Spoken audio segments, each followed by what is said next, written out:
Back in the 2019 NHL draft, there was one player that I knew was always going to get drafted way higher than he should have, and that was Philip Broberg. Besides a couple of real surprises like Kirby Dach going to the Blackhawks at 3rd overall and Moritz Seider being drafted 6th by Detroit, it was going as planned as Edmonton headed up to the podium with their 8th overall pick. Unfortunately for Edmonton, they would end up selecting Philip Broberg 8th overall with a ton of NHL quality that would go right ahead of him. Just 4 years after being drafted by Edmonton, not only has Philip Broberg requested a trade, the Edmonton Oilers also look like they could be trading him as well. But what's gone wrong with Philip Broberg in his NHL career so far? What could Edmonton do next? Do we see a Philip Broberg trade? What could that look like? What could Edmonton get back for it? And how bad of a pick was this for the Edmonton Oilers all the way back at 8th overall? Well, make sure you watch till the end as we go through everything about this story to see what's next. And hit that subscribe button if you're new for more hockey and prospect content just like this as we lead up to the NHL draft. Now, the 2019 draft is so much fun to look back on because I made some huge mistakes like Kaapo Kakko being ranked number 1.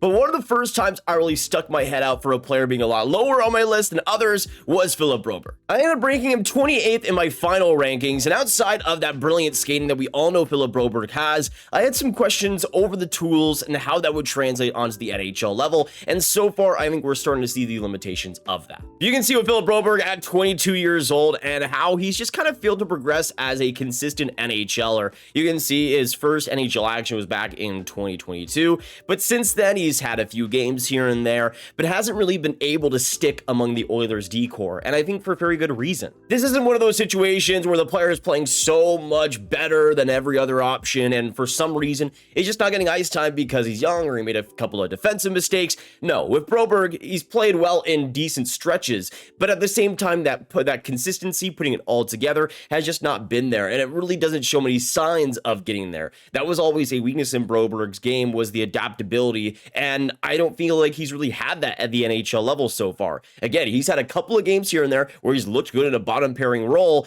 but can you really blame the Oilers for not giving him more ice time? He hasn't really done much. And when you have noticed Philip Broberg, the puck's usually in the back of his own net. Granted, there has been some major improvements since his draft year. I mean, I would hope so in a player like this that was so raw back then, but there has been some improvements in how he reads the game, the quickness in decision making. That has improved quite a bit, but it's still not at the level where it makes up for some of the issues in his whole game. You look at the time on ice, and I can absolutely get where Broberg's camp is coming from. They might not be getting the ice time they really want. You can see this here, an average time on ice of 10 minutes and 32 seconds. Meanwhile, throughout the rest of his career, more in the 12 range, which still wasn't a lot to work with, but was at least a little bit better. It's obvious for the Oilers, they're just kind of trying him out still to see what happens if he somehow finally explodes for some reason.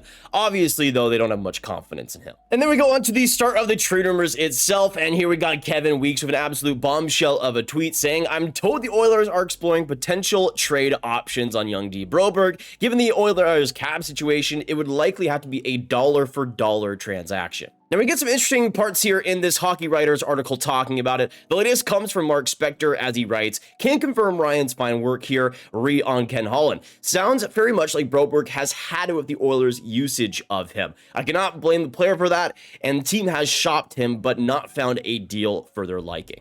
Also goes on to say, "It sounds like the Oilers will try to find a trade fit, and Daniel Nugent-Bowman of The Athletic writes that barring an injury, the Blue Liner has probably played his last game in Edmonton. And while there is reported interest from other teams, unfortunately the trade window is really, to get really something good, may have passed." Also, Daniel is not making things any better for the Oilers in this situation, saying, "By last fall, defenseman Jacob Chychrun wanted out of Arizona and was being linked to Edmonton. However, including Broberg in such a trade was seen as a non-starter because there are people in the Oilers organization who felt Broberg would be as good as Chychrun, perhaps as soon as the end of that season." Now, granted, Chychrun has not had the greatest year of Ottawa, and he should have been much better at this stage in his stint with Ottawa. And I could see how, yeah, maybe there is a case that he is as good. I mean, Chychrun has not been very solid, but at the same time, Broberg has obviously not lived up to expectations, especially within the Oilers organization, saying not just a year ago that he would be better than Chychrun at this stage already, but now it seems like they're pretty open to trading him in the end, which is a crazy 180.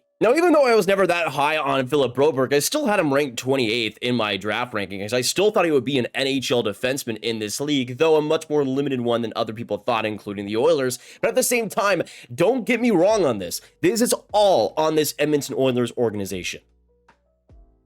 They draft a kid 8th overall, and especially a raw defenseman like this. And sure, has Broberg played well in the minutes he's gotten? Absolutely not. But their development systems have just been about as bad as you can get over the last few years. You obviously have success stories like 1st overall McDavid and 3rd overall Draisaitl. But besides that, there's not a lot of really homegrown talent here within Edmonton's system. You see as well recent draft pick in Holloway having major struggles and really lack of opportunity in Edmonton. And Holloway, I think, is a lot more egregious because you can see the talent there, especially on a shift-to-shift basis. But at the same time, these are two guys back-to-back that have had so much talent, so much potential. The Oilers just haven't given much of an opportunity. I still thought Broberg would be an NHLD, but the Oilers have failed to make him one. And it would have been a lot less egregious if they drafted him 28th overall, but this is an 8th overall pick we're talking about. And I don't care, even though I saw it as a lesser pick compared to some other teams, you still needed to develop this guy into what he could be. If you thought he would be an 8th overall draft pick, I mean, you could see it. You could see with the skating, you could see with the skill set there, how he could be worth a pick like that if you develop the other areas of his game correctly.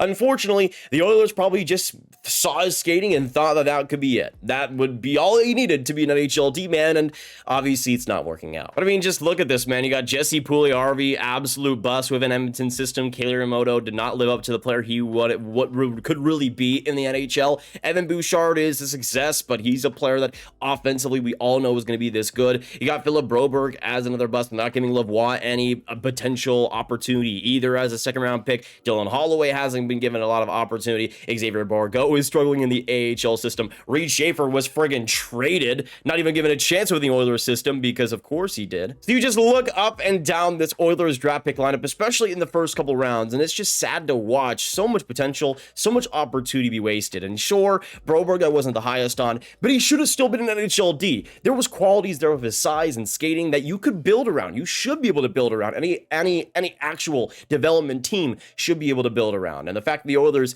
still had a blueprint that still had a lot of potential and still missed this badly is just embarrassing. And I could just forget about the rest of the 2019 NHL draft to save face for the Edmonton Oilers, but look at this. You look at who was drafted after Edmonton's pick 8th overall. You got players like Matt Boldy at number 12, Trevor Zegras at 9th overall, literally the pick right after that. I was screaming for the Oilers to draft Zegras or Caulfield or somebody else, but of course they end up going for Philip Broberg, and we've seen how that's worked out. You got players like Spencer Knight at 13th. You got Cam York at 14th, Cole Caulfield at 15th. Newhook could be really interesting on the Oilers. Thomas Hartley would be amazing on this Oilers team. And sure, I mean, that's considering the Oilers development system not being the greatest. We'll see if he actually could have been a guy like that on the Oilers. But you just go through the list and all the guys the Oilers could have gotten, players like McMichael and Pellichet.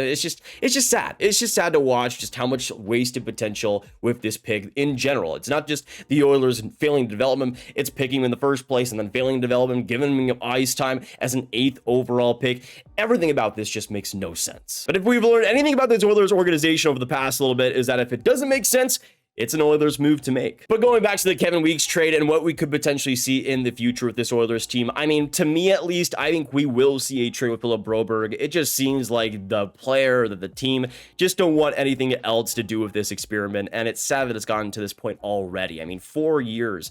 I mean, I don't want to toot my own horn or anything, but it's just sad to see that it's been such a disaster so quick. But here's the thing. I still think there is talent here. I think there is potential, again, with the size and the skating pedigree you have here, that I think teams, smart teams, could work around and could turn into an NHLD here. Maybe not a top pairing guy, but still a guy who maybe could be a 4th, 5th defenseman with some agility and some versatility. I think you could get that. It seems like for the Oilers in a Broberg trade, which just makes it all the more funny, they'll want an NHL player back, somebody that can still be better on the team now, but be around the same cost, which does make things tricky, since of course Broberg is not any big deal or anything like that. I think the most likely scenario is that the Oilers get some sort of young forward back in a deal, maybe a young D, but I think they'll want to target a younger forward, probably in the same age range, probably in the same draft range as well. To me, I think it'll probably be a younger player, probably on an ELC or something like that, that's a lower cap hit that Edmonton could still work around and could get value back from. Maybe one swappy younger players that I could see making sense is potentially an Oliver Wahlstrom swapper, perhaps, with the Islanders and their kind of lackluster defense, a really lackluster team this season. season. Maybe Wallstrom, especially a player that really hasn't been able to find too much success in the Islanders system, could be a player going back to Edmonton for a fresh start. You can see he's had some good scoring stints here and there, but hasn't been able to put it all together. That could be a deal that in terms of cap hit could work, could be a low bet option for the Oilers, and for the Islanders, it could give them a little bit of a shakeup as well. We'll see, but I think it would be something like this, another kind of struggling, a younger player that maybe the Oilers are able to get a better player with a pick on top of Broberg or something, but I think this is a lot more realistic to what we'll see. Unfortunately for Edmonton, it's not likely they're going to be getting much value back here. It would probably be a younger player, probably something that they'll have to probably put in the bottom six to start out and hopefully get some more value from. Obviously, Edmonton, because of their cap situation, is kind of stuck in this position as well to get a player like that in the first place, but considering everything, I don't think Philip Broberg's value is especially high right now, but I do think teams should be calling to see what could happen, see if they can bring him on. And I think if he goes to a team like Tampa,